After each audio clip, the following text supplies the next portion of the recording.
আমার সিনেমার প্রমোশন আমি করি না, আমার সিনেমার প্রমোশন সাকিব ইয়ান্সরাই করে। সেটা প্রমোশন কিন্তু করি ডে ওয়ান থেকে। আমার দেখো রকস্টার কিছুই হয়নি, মাত্র পোস্টার ছেড়েছে, প্রমোশন কিন্তু চলছে। ব্যক্তি শাকিব খান, তারকা শাকিব খানকে শুধু একটা কথাই বলে যে আই লাভ। কারণ একটা জিনিস বলি যে আমার দেশ অনেক গরিব দেশ, ছোট্ট দেশ। হ্যাঁ, বাট আমি এইটুকু বিলিভ করি যে আমার দেশে ব্যক্তি শাকিব খান, তারকা শাকিব খান, যে আমার দেশে একজন শাকিব খান আছে, সেটা আমি খুব প্রাউড করি। এবং আমি আমার দেশের শাকিব খানকে আরো পুশ করতে চাই যে আপনি আরো উপরে যান।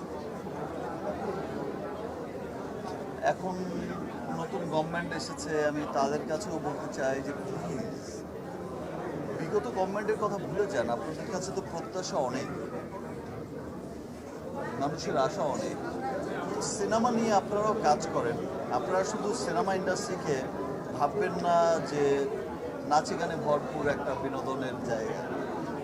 একটা সিনেমা একটা জাতি গঠনে, একটা সমাজ, একটা পরিবার গঠনে সবচেয়ে বড় ভূমিকা পালন করে। এবং সিনেমা কিন্তু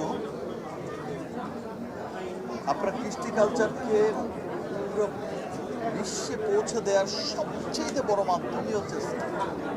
সো এটার দিকে ধ্যান দিন, আদারওয়াইজ আপনার জাতির মেরুদণ্ড শক্তভাবে গড়ে উঠবে না। সো গভর্নমেন্টের কাছে আমিও এইটা চাই না করেন।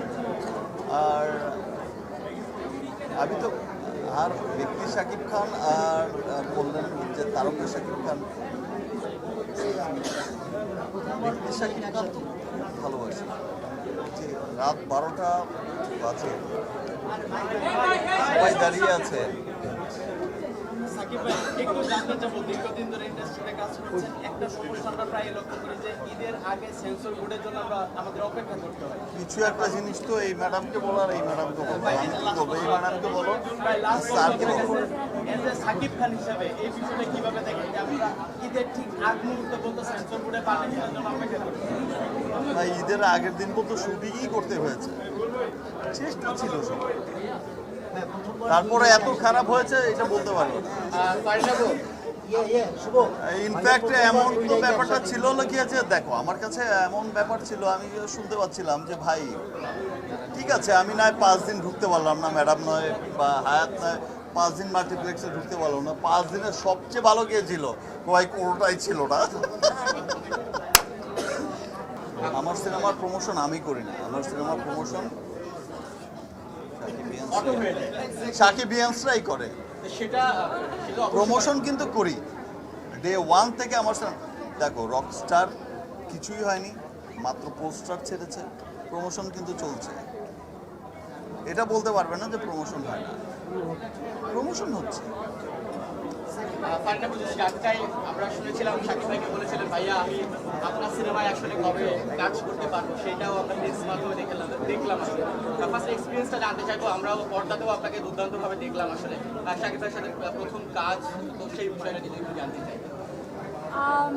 অবশ্যই আমার প্রত্যাশা অনেক বেশি ছিল, যেটা সাকিব ভাই বলল যে সময় বা সব কিছু মিলে হয়তো মানে প্রত্যাশা অনুযায়ী হয়নি, বাট আমি আমার জায়গা থেকে চেষ্টা করেছি।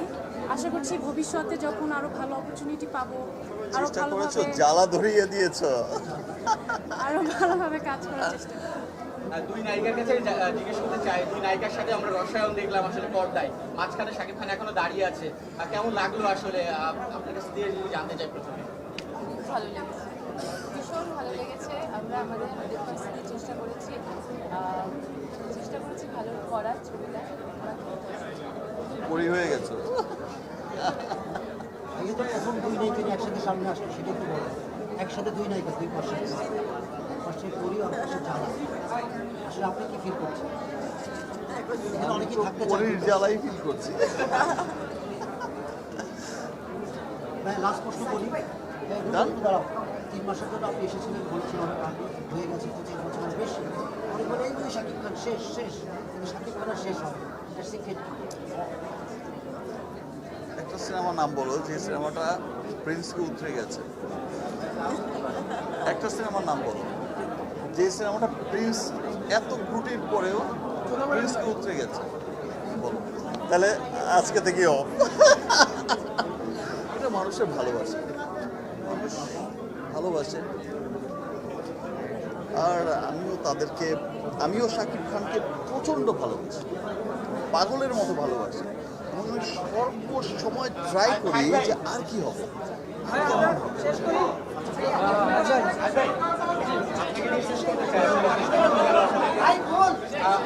অনেক কিছুই তো দেখলাম।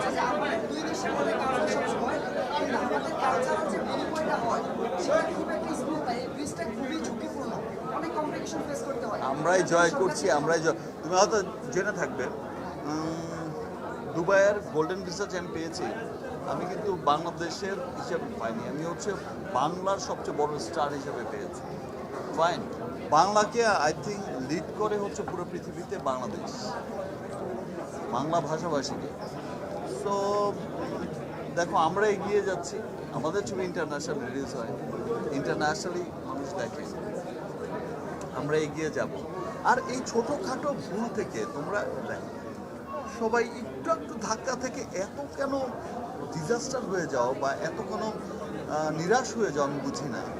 ছোটোখাটো ভুল মানুষের জীবনে আসে বা ধাক্কা আসে যেটা মানুষকে আরও সামনে নিয়ে যায়, মানুষকে চিন্তা করাতে শেখায় যে না আমাকে আরও ভালো কিছু করতে হবে, এই ভুলগুলো শুধরাতে হবে। আমরা এত ভালো করব যা আমার পেছনের জীবনে দেখনি, ইনশাল্লাহ সামনের জীবনে দেখবে। মানে প্রিয়তমা থেকে তো দেখেছো যে একটা নতুন ব্যাপার কোভিডের পরে, আমি এইটুকু বলতে পারি যে আফটার প্রিন্স দেখবে যে নতুন একটা অধ্যায় শুরু হয়েছে আমার সাথে।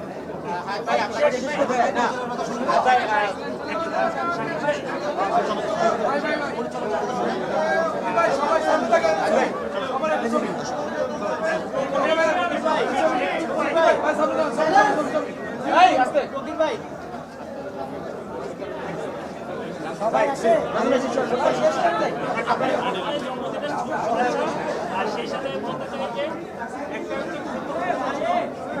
আমাদের ইন্ডাস্ট্রির অনেকেই আছে যারা আমাদের ইন্ডাস্ট্রিরই ক্ষতি চায়। আপনি একজন সিনিয়র, সেই ক্ষেত্রে আমাদের ইন্ডাস্ট্রিকে আরো সামনের দিকে এগিয়ে নেওয়ার জন্য আপনার আসলে কি কি তাদের উদ্দেশ্যে আপনি আসলে কি বলতে চান?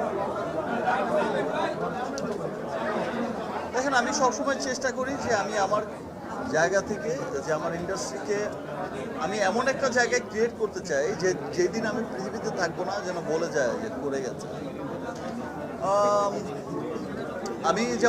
আমরা যেমন দেখি যে 60 বছর বয়সে মিস্টার শাহরুখ খানই কিন্তু বলিউড ইন্ডাস্ট্রিকে, বলিউড যেটা হারিয়ে গিয়েছিল সেই ইন্ডাস্ট্রি তার হাত ধরেই কিন্তু আবার পাঠান জওয়ান থেকে আবার শুরু করেছে। এনিওয়েজ, আমি আমার জায়গা থেকে চেষ্টা করে যাই এবং আমি করবো সেটা। আপনারা যদি পাশে থাকেন, আমি জানি যে সমস্ত মানুষ, সমস্ত দেশের মানুষ আমাকে ভালোবাসে, তার প্রমাণ প্রিন্স। আমি করবো ইনশাল্লাহ, আমি চেষ্টা করবো। আপনাকে নিয়ে শেষ করতে চাই, আপনি শেষ করবেন, শুরু করেছেন আপনি শেষে করবেন। এবার কিন্তু হাসেন, এবার কিন্তু হাসেন, শাকিব খান আপনার হাসেন, সারাক্ষণ মনে দেখা সবকিছু মিলিয়ে প্লিজ আমরা দেখলাম, দর্শকরা এনজয় করলো, সবকিছু মিলিয়ে সর্বশেষ দর্শকদের উদ্দেশ্যে যা কিছু মন চাপে করতে পারেন শাকিব খান আপনার। আমি একটা কথা বলে একটু শেষ করি, সবাই একটু শুনেন। প্রিন্স যথাসময়ে এসেছে, যত ধরনের কষ্ট হোক, পরিশ্রম হোক, প্রিন্স এসেছে। 5 দিন সিনেপ্লেক্সে চলেনি, নানা রকমের জটিলতা চলেছে, কিন্তু সিনেপ্লেক্সে যেদিন থেকে প্রিন্স এসেছে, হল থেকে মানুষ বলেছে যে প্রিন্স 2 চাই।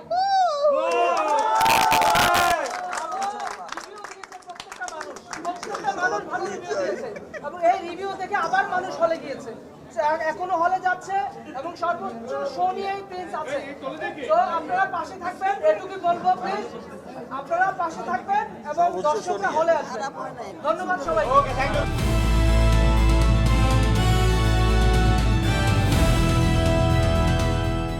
দিনাজপুর টিভি, মানুষের জীবনের কথা বলে।